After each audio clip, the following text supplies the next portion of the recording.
Tiene la palabra la diputada Orne.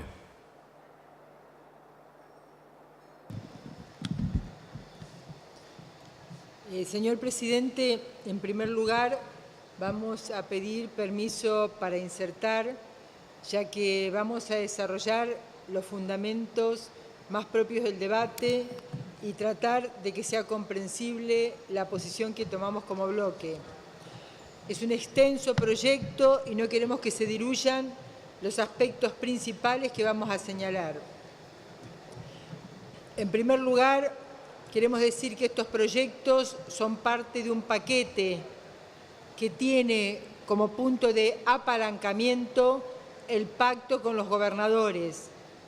Tiene un núcleo de recursos que son los 100.000 millones que se sustraen al sistema previsional y una serie de beneficios para un aligeramiento de las cargas tributarias a evasores y a grandes contribuyentes.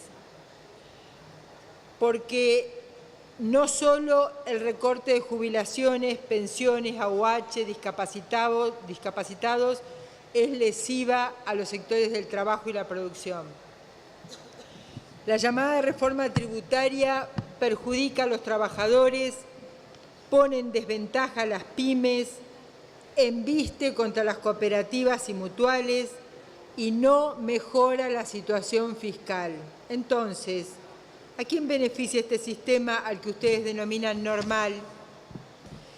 El espíritu de la presente reforma, en especial al régimen de ganancias e IVA, es notoriamente pro-empresa, es decir, genera incentivos a las empresas a través de disminuciones de impuestos y otras herramientas. Para las personas físicas, en cambio, particularmente los trabajadores, no hay ningún tipo de beneficio, facilidades que sí se otorgan a las grandes sociedades comerciales. Los trabajadores de a pie, tanto activos como pasivos, son, como pasa generalmente con el actual gobierno, los que pierden. El propio ministro de Hacienda en diversas oportunidades admitió que en un primer momento el impacto propuesto redundará en una suba del déficit fiscal y que a mediano plazo el efecto crecimiento generaría la reforma,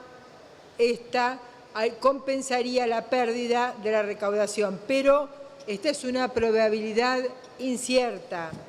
La realidad indica que la recaudación va a ser verdaderamente cubierta con los fondos que se sustraen a los jubilados. La ecuación es bastante simple: robarle a los que menos tienen y aportarle a las grandes empresas. Alguien dijo ayer, es el hood robbing. La sociedad tarde o temprano se dará cuenta y creo que ayer ha dado nota de reconocer el sentido de estas reformas. Y sabe que en el 2018 deberá afrontar con su propio bolsillo el pago de los intereses del endeudamiento que se va adquiriendo. Incluso sabe también que la mayoría de las reformas que hoy se proponen en esta llamada reforma tributaria solo benefician a los grandes grupos económicos. Ejemplos claros son las 3 medidas que ya se tomaron: la modificación al impuesto a los bienes personales, la reducción a los derechos de exportación y la exención a las rentas financieras de su impuesto a las ganancias.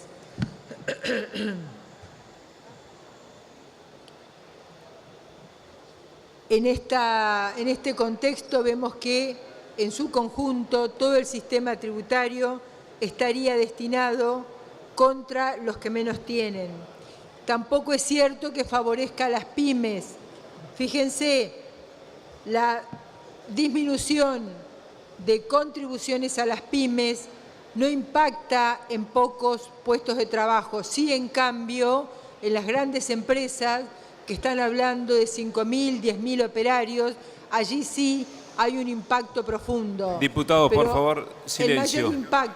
El mayor impacto va a estar en la disminución de la recaudación del ANSES, tanto por la merma de trabajadores como por la merma de aportes y contribuciones patronales.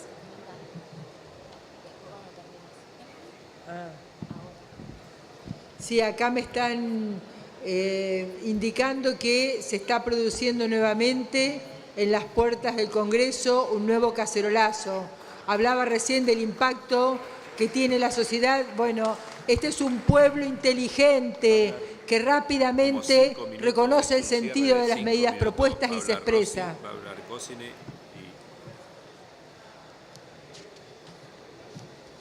Quiero mencionar también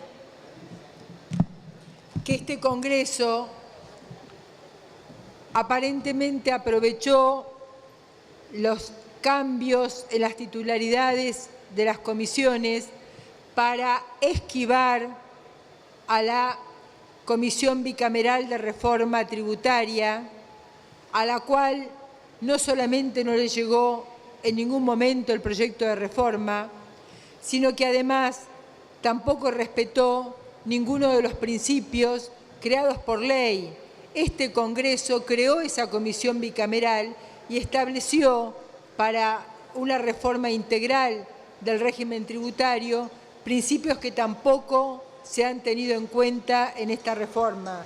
Me refiero a la equidad en la presión tributaria, me refiero a la progresividad que debe tener los tributos, me refiero al régimen de simplificación y me refiero también, que lo mencionaba la diputada propinante, a las políticas tributarias de coordinación con los regímenes federales, que cada vez en este país distan más de ser respetados.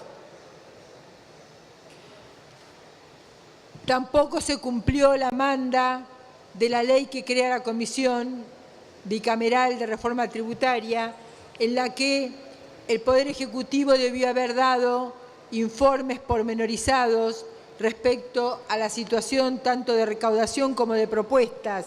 Tal es así que vamos al debate en sesión de un proyecto de ley del cual aún no se conoce cuál es el impacto de cada una de esas medidas a nivel de las provincias, a nivel de los municipios, a nivel de los trabajadores.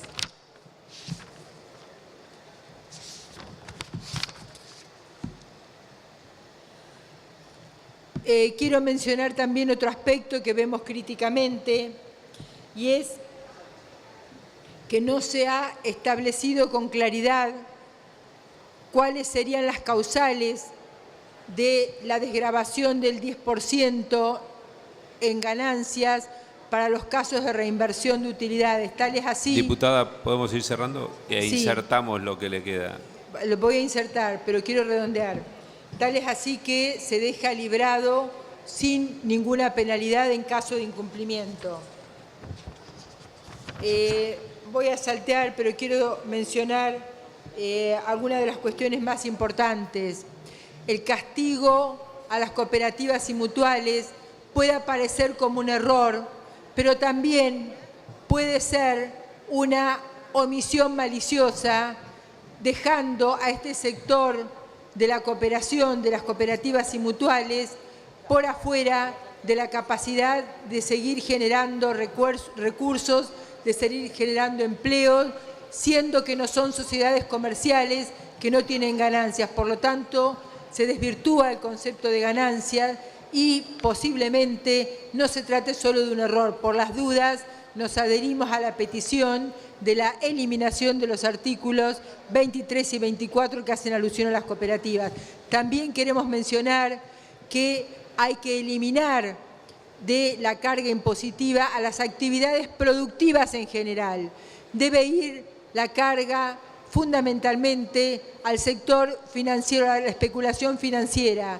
Esto va para las cervezas artesanales, de la cual mi provincia se enorgullece en el Bolsón, en Bariloche, de haber sido pionera y de tener un verdadero desarrollo artesanal que insume muchísimos puestos de trabajo y que no tiene que ser gravada de ninguna manera.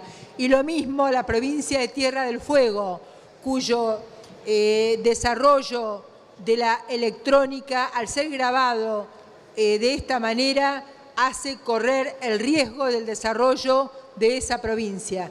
Vamos a insertar porque hay muchos otros conceptos también que queremos aclarar, presidente. Muchas gracias, diputada.